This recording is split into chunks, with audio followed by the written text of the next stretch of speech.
This channel does not promote any violent, harmful, or illegal activities. All content provided by this channel is meant for an educational purpose only. Top quality और consistent performance के लिए सिर्फ silver pump नाम याद रखना। দেখুন ভারত চিরদিনই মানবতার পক্ষে আছে। বিশ্বের যে কোনো জায়গায় মানবতা সংকট হলে ভারত তার সাধ্যমতো করে। হয়তো আমাদের সামর্থ্য আছে, সামর্থ্য ছিল না কিন্তু আমরা সংস্কৃতিকে ভুলিনি। তো তুর্কি যেমন আছে পাকিস্তানের মতোই তাদের ক্যারেক্টার, শুধু তাই নয় অন্যান্য দেশও তাকে বয়কট করবে। ভারতের সহ্যের সীমা পার করেছে ওরা, বিশ্বাসঘাতকতার সঙ্গে সঙ্গে আর চক্রান্তও করেছে আমাদের বিরুদ্ধে। তো তার তো শাস্তি পাওয়া উচিত আছে। তো আমরা জানি যুদ্ধ তো বিভিন্ন ধরনের হয়, তার বিরুদ্ধে আর্থিক যুদ্ধ ভারত শুরু করেছে। শুধু সরকার নয়, সারা ভারতবর্ষ জুড়ে সাধারণ মানুষের মধ্যে যে চেতনা আজকে জেগেছে, তারাও আজকে বয়কট টার্কি স্লোগান দিতে শুরু করেছেন এবং এর ফল ভুগতে হবে তুর্কিকে। আমরা জানি চায়না বহু জিনিস A to Z ভারতবর্ষে বিক্রি করে, আমাদের পুজোর সামগ্রী পর্যন্ত। 2 বছর আগে দীপাবলির সময় বয়কট চায়না স্লোগান দেওয়া হয়েছিল। কমসে কম 50,000 কোটি টাকার তাদের ক্ষতি হয়েছিল ব্যবসায়। তো আমরা জানি ভারতের সে সামর্থ্য আছে, এত বড় বাজার আছে, প্রায় 150 কোটি লোকের বাজার, সবার কাছে এটা আকর্ষণীয়। তো তার যদি লাভ নিতে হয় আমাদের সঙ্গে ভদ্রভাবে মিশতে হবে, নাহলে তার বদলা নেওয়ার ক্ষমতা আজকে ভারতের আছে। পাকিস্তানের সুর নরম হয়ে গেছে, তারা পূর্ণম সাউকে কাল ফেরত দিয়েছে দুপুর সকালবেলা, আর সন্ধেবেলা ফেরত দিয়ে গেছে কোচবিহারের উকিল বর্মন। চাপ। দেখুন আপনারাও জিজ্ঞেস করেছিলেন যে কি হবে, আমি বলেছিলাম সেই সময় যদি আমরা আমাদের অভিমন্যু বর্তমানের মতো ফাইটার পাইলটকে ফিরিয়ে আনতে পারি, যে ওখানে গিয়ে যুদ্ধ করতে গিয়ে ক্র্যাশ হয়ে গিয়ে পড়ে গেছিলেন, অক্ষত অবস্থায় তাকে বর্ডারে ছেড়ে যেতে হয়েছিল।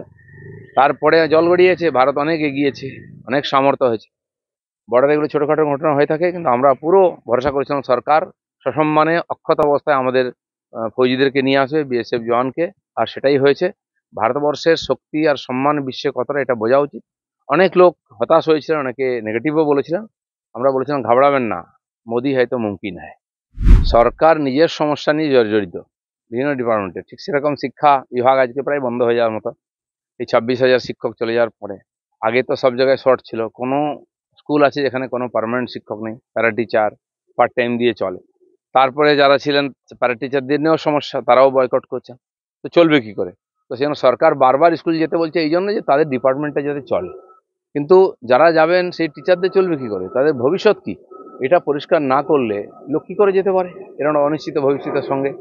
সরকারকে আগে পরিষ্কার করতে হবে কি চায়। কিছু লোককে ভাতা দেবে, কিছু লোককে দেবে না, এইভাবে কদিন চলতে পারে। সেজন্য এর সমাধান আছে কোর্টে।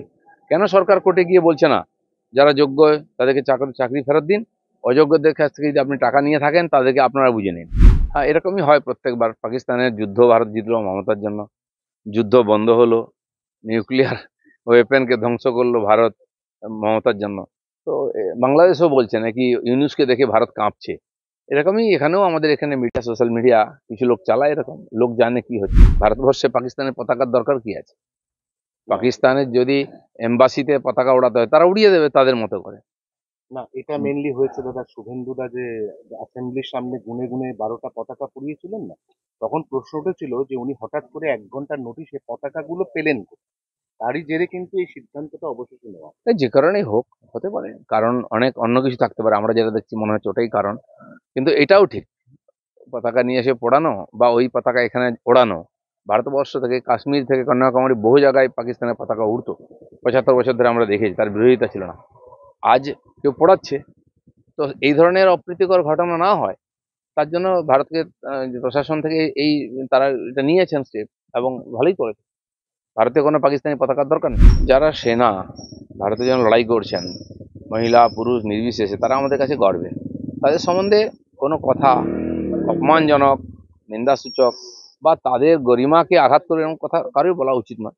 বাকি কিছু হলে সে তো সরকার আছে, তার জন্য আইন আছে, তারা দেখবে।